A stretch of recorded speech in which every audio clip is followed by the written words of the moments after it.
అందరికీ నమస్కారం. ఇవాల్టి మన కథ కామధేనువు శాపం. ఒక కేకారణ్యం మధ్యలో పెద్ద గుహ ఒకటి ఉంది. ఆ గుహ ఒక క్షుద్రమాంత్రికుడి స్థావరం. అతను ఎన్నో ఏళ్లుగా పరిపూర్ణమైన క్షుద్రశక్తుల సిద్ధి కోసం కోనభైరవుడు అనే క్షుద్రదేవర ఉపాసన చేస్తూ ఉన్నాడు. కోనభైరవ, అస్తి అస్తి, ఇంకా ఎంతకాలం నీ ఉపాసన చేయవలెరా? నా జీవం కొండెక్కే వరకు నా కోరిక తీర్చలేవా నువ్వు? అని ఎన్నో ఏళ్ల శ్రమ సాధన ఉన్న తాను కోరుకున్న శక్తులు సిద్ధించలేదన్న ఉక్రోషంలో ఇంతకాలం పూజించిన కోనభైరవ దేవరని నిలదీశాడు. అప్పుడు అకస్మాత్తుగా అక్కడ ఒక నల్లటి కుక్క ప్రత్యక్షమయ్యింది. దాని కళ్ళు చింత నిప్పులాగా ఎర్రగా వెలుగుతూ భయంకరంగా ఉంది ఆ రూపం. ఏమిరా, కోనభైరవదేవరని కొక్కిరిస్తున్నావా? నీ కూత గోసకి శక్తులిచ్చినాడురా నా కోనభైరవుడు. కూసింతైన విశ్వాసం చెయ్యరా? లేదు కాలా, నాకు ఈ శక్తులు సరిపోవు. అపారమైన శక్తులు కావాలి. అందుకే ఆ కోనభైరవ దేవరని అడిగి చెప్పు, నాకు శక్తులు దక్కటానికి నేను ఏమి చెయ్యాలో అంటూ తన క్షుద్రదేవర దూతగా వచ్చిన కాలుడిని అడిగాడు. అప్పుడు కాలుడు కళ్ళు మూసుకొని కోనభైరవ దేవరతో సంభాషించాడు. కోనభైరవుడు నీకో కానుక ఇచ్చాడురా. నువ్వు కోరుకునే శక్తులు కావాలంటే ఒక కామధేనువుని తీసుకొచ్చి బలివ్వాలి అని చెప్పినాడురా. అప్పుడే నీ కోరిక తీరెను, నీకు శక్తులు దక్కెను అని చెప్పి క్షుద్రదూత మాయమైపోయాడు. కామధేనువు బలిసేయవలెనా? ఆ కామధేనువు నాకు యాడసిక్కేను. కోనభైరవ, కిర్రు పెట్టి తప్పుకున్నావు కదరా అని అనుకున్నాడు. ఇదిలా ఉంటే రామాపురం గ్రామంలో సుందరయ్య అనే పెద్ద మనిషున్నాడు. అతను చాలా మంచివాడు. ధర్మం దానం అనే మాటలు చెప్పడమే కాదు, నిరంతరం ఆచరించేవాడు.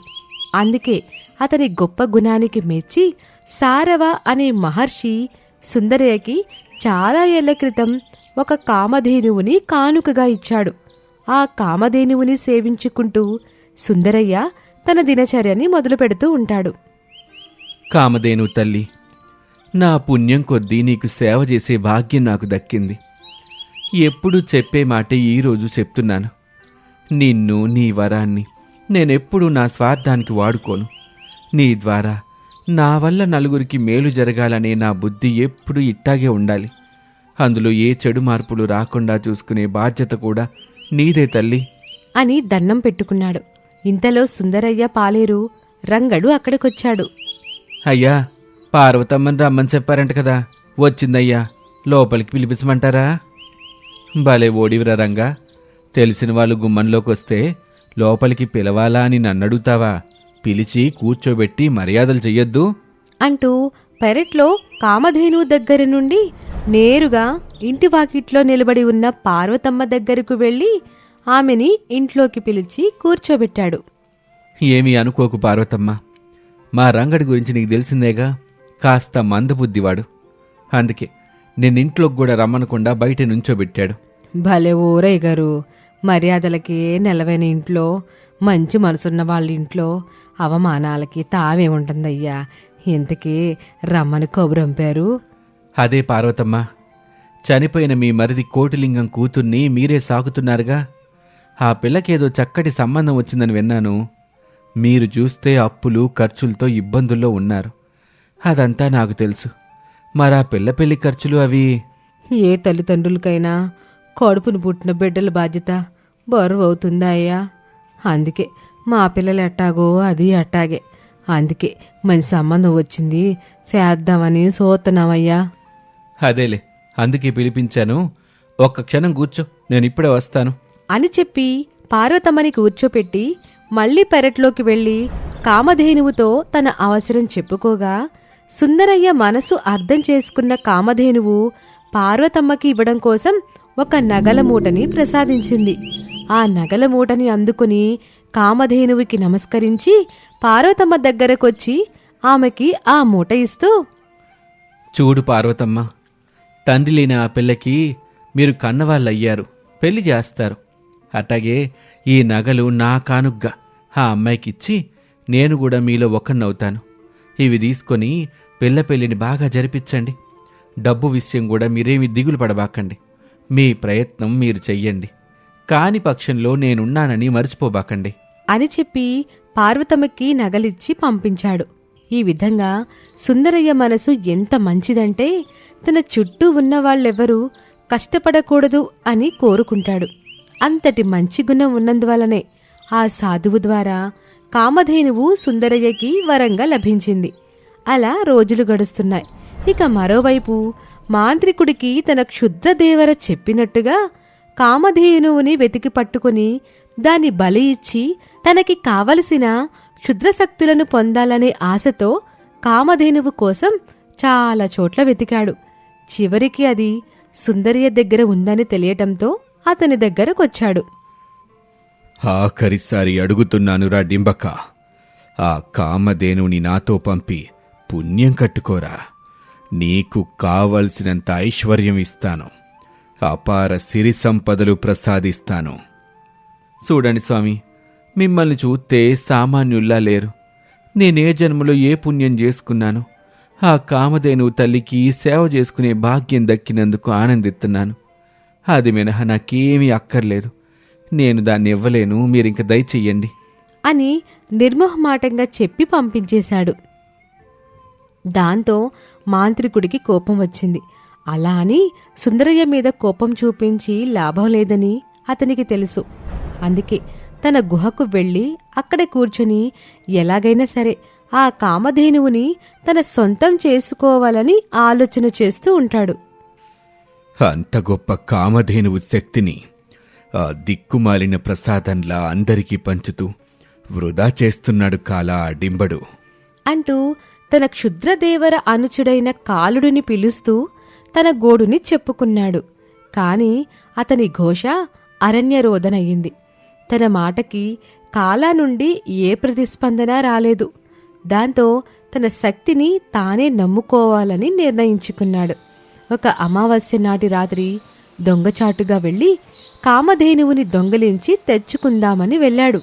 కాని తనకున్న దుష్టశక్తుల ప్రభావం వలన ఆ అమావాస్య నాటి రాత్రి కామధేనువుని తాకగానే అతని శక్తుల్లో కొన్ని శక్తులు అడుగంటిపోయాయి.